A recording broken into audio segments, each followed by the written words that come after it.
ஆன்மீகம் பரிகாரம் சேனல் நேயர்களுக்கு வணக்கம். உங்கள் எல்லாரையும் சந்திக்கிறதுல மிக மிக மகிழ்ச்சி. ஏன்னா நான் நிறைய ஃபேன்ஸு நான் கோவிலுக்கு எல்லாம் போகும்பொழுதோ இல்லை நான் வேறு எங்கேயாவது போகும்பொழுதோ அவங்க ஸ்பெசிஃபை பண்ணி சொல்லுவாங்க. ஸோ நிறைய பேருக்கு அது ஆன்மீகம் பரிகாரம்னு சொல்ல தெரில.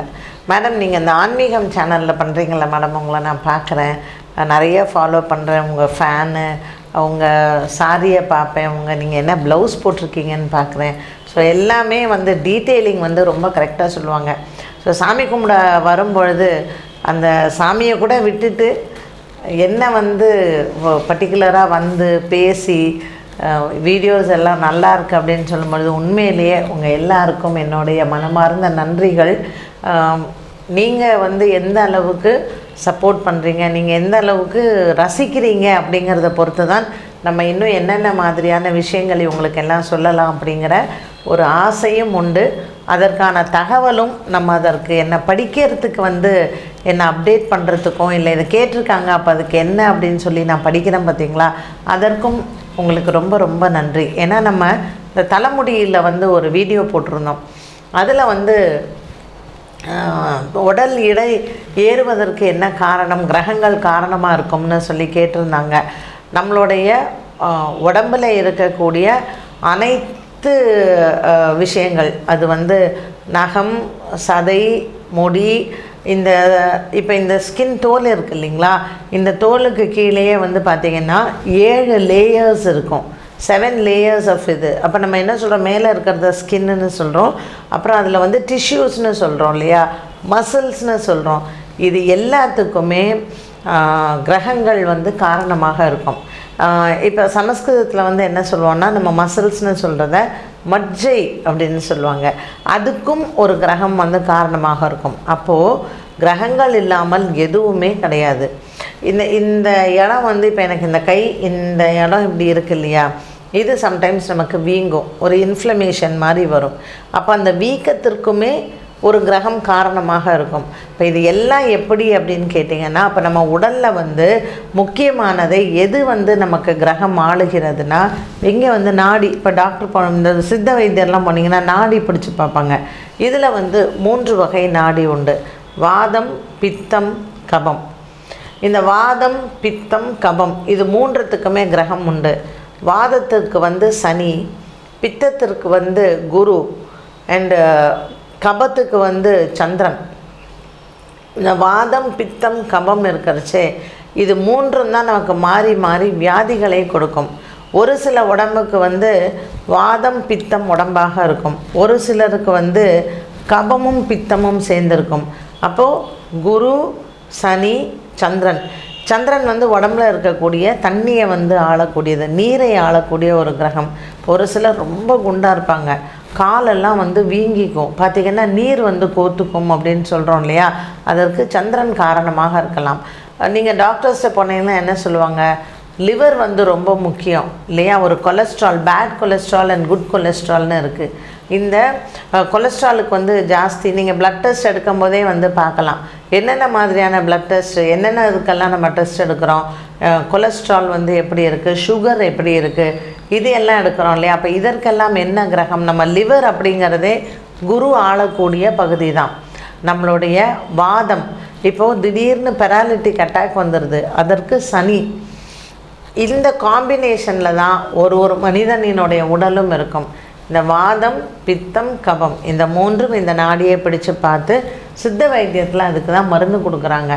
அந்த காலத்தில் பார்த்திங்கன்னா ரிக்வேதத்தில் ஒரு அங்கம் தான் ஆயுர்வேதம். இந்த ஆயுர்வேதம் நம்ம கற்றுக்கணுன்னா ஜோதிடம் கண்டிப்பாக நமக்கு தெரிஞ்சிருக்கணும். சித்த வைத்தியமே ஜோதிடத்தை சார்ந்தது தான். அப்போ இந்த கிரகத்திற்கு இந்த மருந்துன்னு சொல்லிட்டு இருக்குது. அதனால் எல்லாத்துக்குமே கிரகங்கள் வியாபிச்சிருக்கும். நீங்கள் கேட்ட மாதிரி வெயிட் கூடிகிட்டே போகுது, ஒபீசிட்டி, இதுக்கு என்ன காரணமாக இருக்கும் அப்படின்னு பார்த்தீங்கன்னா, செக்ரீஷன் ஆஃப் ஹார்மோன்ஸ், சுரப்பிகள் அப்படின்னு சொல்கிறோம் இல்லையா, உடம்பில் இருக்கக்கூடிய சுரப்பிகள் தான் காரணம். இந்த சுரப்பிகள் ஆண்களுக்கும் சரி பெண்களுக்கும் சரி, இப்போ ஒபேசிட்டி வருது அப்படின்னு சொன்னால் நம்ம நிறைய பேருக்கு, பெண்களுக்கு நீங்கள் டெஸ்ட் பண்ண போனீங்கன்னா தைராய்டு இருக்கிறவங்களுக்கு அந்த ப்ராப்ளம் இருக்கும். ஒன்று ரொம்ப ஒல்லியாக இருப்பாங்க, வெயிட்டே போட மாட்டாங்க, இல்லை அதிகமான வெயிட் போட்டிருப்பாங்க. ஸோ தைராய்டு வந்து ரொம்ப ரொம்ப ஒரு முக்கியமான ஒரு ஹார்மோன் இம்பேலன்ஸ். அந்த ஹார்மோன் சரியாக சுரக்கலை, அந்த ஹார்மோன் வந்து சம அளவில் இல்லை, அந்த சுரப்பிகள் இல்லை அப்படிங்கும்பொழுது ஓவராக வெயிட் போடுறதோ இல்லை வெயிட்டே ஏறாமல் இருக்கிறதோ இது ரெண்டுத்துக்குமே பாதிப்பு இருக்கும். இப்போ இதுக்கு என்ன கிரகம் அப்படின்னு பார்த்திங்கன்னா சந்திரனும் செவ்வாயும் காரணமாக இருப்பாங்க. இந்த சந்திரன் செவ்வாய் காம்பினேஷன் ஒரு ஜாதகத்தில் பெண்ணிற்கு சரியாக இல்லை அப்படின்னு சொல்லும்பொழுது மாதவிடாய் பிரச்சனை வரும். இப்போ பீரியட்ஸ் வந்து கரெக்டாக இல்லை, மாதவிடாய் வந்து கரெக்டாக வரலைனாலே வெயிட்டு போடும். இப்போ குழந்த பிறக்கிறதுக்கு போய் நீங்கள் டாக்டர்கிட்ட குழந்த பிறப்புக்கு வந்து வைத்தியம் பார்க்கணுன்னா என்ன சொல்லுவாங்க, முதல்ல எடையை குறைங்க, நீங்கள் வெயிட்டை குறைச்சாதான் ட்ரீட்மெண்ட்டே பண்ண முடியும் அப்படின்னு சொல்லி இப்போ நான் வெயிட் ரிடக்ஷனில் இருக்கேன்னு சொல்லுவாங்க நிறையா லேடிஸ். அந்த ஜாதகம்லாம் பார்த்திங்கன்னா சந்திரன் செவ்வாய் தான் முக்கியமான காரணமாக இருக்கும். இப்போ இந்த சந்திரன் செவ்வாய் எப்படி வந்து இது காரணமாக இருக்கும் அப்படின்னு பார்த்திங்கன்னா ஒரு மாதத்தில் வந்து மொத்தம் எத்தனை நாட்கள்? 30 நாட்கள். சந்திரனினுடைய சுழற்சி எப்படி? மொத்தம் 28 நாட்கள் சந்திரனினுடைய சுழற்சி. டாக்டர்ஸ் வந்து உங்களுக்கு மந்த்லி பீரியட் சைக்கிள் எவ்வளோ நாள் சொல்கிறாங்க? 28 டேஸ் சொல்கிறாங்க. அப்போது சந்திரனினுடைய சுழற்சியை வைத்து தான் ஒரு பெண்ணிற்கு வந்து மாதவிடாய் வரணும். அந்த மாதவிடாய் எப்படி வரும்? அந்த சந்திரன் வந்து செவ்வாய் பார்வை படும் பொழுது அவளுக்கு இந்த ரஜஸ் அப்படின்னு சொல்கிற இந்த ப்ளீடிங் வந்து வரும். இதை வந்து ரஜஸ் அப்படின்னு சொல்லுவாங்க. அப்போது அந்த சந்திரன் செவ்வாய் பார்வை அந்த பெண்ணுக்கு படும் பொழுது, அந்த பார்வை படும் பொழுது அவளுக்கு ப்ளீடிங் ஸ்டார்ட் ஆகும். இப்படி தான் அந்த மாதவிடாய் அப்படிங்கிறது ஒரு பெண்ணிற்கு வருது. அப்போ சந்திரனினுடைய சுழற்சி 28 நாட்கள், இந்த 28 நாட்கள் மாதவிடாய்க்கு உண்டானது. இது எல்லாமே எவ்வளோ அழகாக நம்ம பெரியவங்க சொல்லியிருக்காங்க பாருங்கள். அப்போது இதற்கு என்ன தீர்வு, நான் வந்து இதுக்கு என்ன பரிகாரம் பண்ணலாம் அப்படின்னு சொன்னால் சாஸ்திரங்கள் வந்து என்னென்ன விஷயங்கள் எல்லாம் சொல்லுது அப்படின்னு பார்த்திங்கன்னா விருட்ச சாஸ்திரம்னு ஒன்று இருக்குது. இந்த விருட்ச சாஸ்திரத்தில் வேப்பங்கன்று இருக்குது பார்த்திங்களா? இந்த வேப்பங்கன்னை வந்து நம்ம ஏதாவது நந்தவனத்துலேயோ அல்லது அம்மன் கோவில்லையோ இல்லை உங்கள் வீடுகள்லேயோ வேப்பங்கன்னை நீ நட்டு வேன்னு சொல்லுது விருட்ச சாஸ்திரத்தில். மற்றபடி இதற்கு பரிகாரங்கள் வந்து சொல்லும் பொழுது துவரம் பருப்பு வந்து நீ தானம் பண்ணு, செவ்வாய்க்கான பரிகாரங்கள் தான் வந்து முக்கியமாக இதில் சொல்லப்பட்டிருக்கு. சந்திரன் இப்போவும் இன்னொரு விஷயம் கூட பாருங்களேன், சந்திரன் வந்து நீரை ஆளக்கூடிய கிரகம்.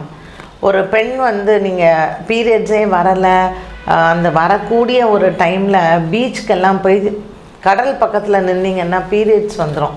நீங்கள் வீட்டில் கூட நீங்கள் கேட்டு பாருங்கள், பெரியவங்க சொல்லுவாங்க உனக்கு இப்போ நாள் ரொம்ப நீ வந்து கடல் பக்கத்தில் போகாதன்னு. ப்ரெக்னென்ட் லேடிஸுமே ரொம்ப கடல் பக்கத்தில் போக விட மாட்டாங்க. ஏன்னா சந்திரன் வந்து ஆதிக்கம் செய்யக்கூடிய அந்த இடத்துல அந்த சத்தமோ இல்லை அதனுடைய அந்த பார்வையோ நமக்கு படும் பொழுது டக்குன்னு ப்ளீட் ஆகிறதுக்கு வந்து சான்சஸ் வந்து ஜாஸ்தி. அப்போது உடம்பில் இருக்கக்கூடிய இரத்த அளவும் நீர் அளவும் சமமாக இல்லை அப்படிங்கும் பொழுது இந்த சுரப்பிகள் சரியாக சுரக்காது.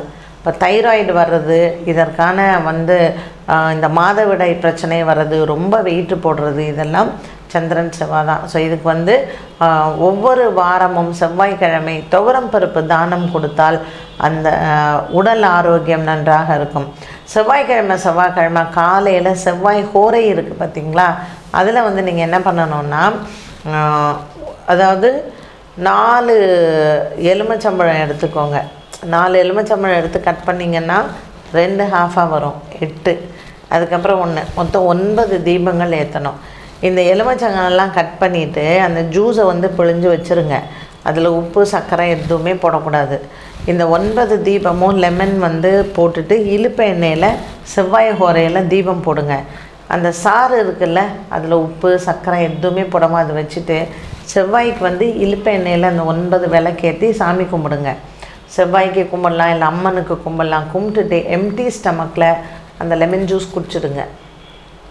இந்த ரொம்ப வெயிட்டாக இருக்கிறவங்க, இல்லை தைராய்டு ப்ராப்ளம் இருக்கிறவங்க, எனக்கு கரெக்டாக பீரியட்ஸ் வரலன்னு சொல்கிறவங்கலாம் இந்த பரிகாரம் பண்ணுங்கள். செவ்வாய்க்கிழமை காலையில் 6 to 7 இதை பண்ணணும். செவ்வாய் ஹோரையில் பண்ணணும். இது பண்ணும் பொழுது ஒன்று இந்த உடல் ஆரோக்கியத்திற்கு ரொம்ப நல்லது. இந்த லெமன் ஜூஸ் நம்ம வந்து அந்த ஒன்றுமே போடாமல் குடிக்கும்பொழுது ரத்தத்தை வந்து அது ரொம்ப சுத்தம் பண்ணும். இதை வந்து நீங்கள் ட்ரை பண்ணி பாருங்கள். இது என்கிட்ட வர கிளைண்ட்ஸ்க்கு நான் நிறைய பேருக்கு சொல்லியிருக்கேன். நிறைய பேர் வந்து அதுவும் இந்த 40 வயதுக்கு மேல் இருக்கக்கூடிய மெனோபாஸ் டைம் இருக்குது பாருங்கள், ஓவர் ப்ளீடிங் ஆகிறது, இல்லைன்னா வந்து ரொம்ப சோர்ந்து இருக்கிறது, மெனோபாஸ் சிண்ட்ரோம், ரொம்ப டிப்ரெஷன் வர்றது லேடிஸ்க்கு, இதுக்கெல்லாம் இந்த பரிகாரம் செஞ்சு நிறைய பேருக்கு ரிலீஃப் கிடச்சிருக்கு. இது என்கிட்ட அவங்க பர்சனலாக சொன்னது. ஸோ இதுக்கு வந்து நம்ம பெரிய அளவுக்கு காசு செலவு பண்ணி ஒரு இடத்துக்கு போகணும் அப்படிங்கிறதுல வீட்டிலையே செய்யக்கூடிய ஒன்று. துவரம் பருப்பு அது எல்லாத்தையும் பண்ணிவிட்டு துவரம் பருப்பு ஒரு சின்ன அரிசி வழக்கு இருக்குது இல்லைங்களா, அதில் எடுத்து சாமிக்கிட்ட வச்சுருங்க. அதுக்கப்புறம் அதை தானமாக கொடுங்க. இதை ட்ரை பண்ணி பாருங்கள். ஒபிசிட்டி ப்ராப்ளம், இந்த மாதவிடாய் ப்ராப்ளத்துக்கெலாம் நல்ல ஒரு ரிலீஃப் இருக்கும். அப்புறம் பீரியட்ஸில் ரொம்ப அடிவயிறு கிராம்ஸாக இருக்குது, வலி உருண்டு உருண்டு நான் வந்து வலியில் துடிச்சிட்ருக்கேன் அப்படின்னு சொல்கிறவங்களுக்கெல்லாம் இந்த பரிகாரம் ரொம்பவுமே இது வந்து யூஸ்ஃபுல்லான ஒன்று. இது நிறைய பேர் பயனும் அடைஞ்சிருக்காங்க. ட்ரை பண்ணி பாருங்கள். இதை பண்ணி நீங்கள் வெயிட்லாம் ரெடியூஸ் ஆகிட்டிங்கன்னா கண்டிப்பாக வாங்க என்கிட்ட வந்து பர்சனலாக நீங்கள் சொல்லுங்கள். Because I feel so happy. எந்த ஒரு விஷயமும் ஒரு நல்ல விஷயம், நமக்கு ஒரு விஷயம் நல்லது நடந்ததுன்னா அது 10 பேர்கிட்ட பகிர்றதுல தப்பே இல்லை இல்லையா? அதனால் இந்த நல்ல விஷயத்தை, இந்த வீடியோவை நிறைய பேருக்கு ஷேர் பண்ணுங்கள். ஆன்மீகம் பரிகாரம் சேனலுக்கும் சப்ஸ்கிரைப் பண்ணுங்கள். மீண்டும் சந்திக்கும் வரை நன்றி, வணக்கம்.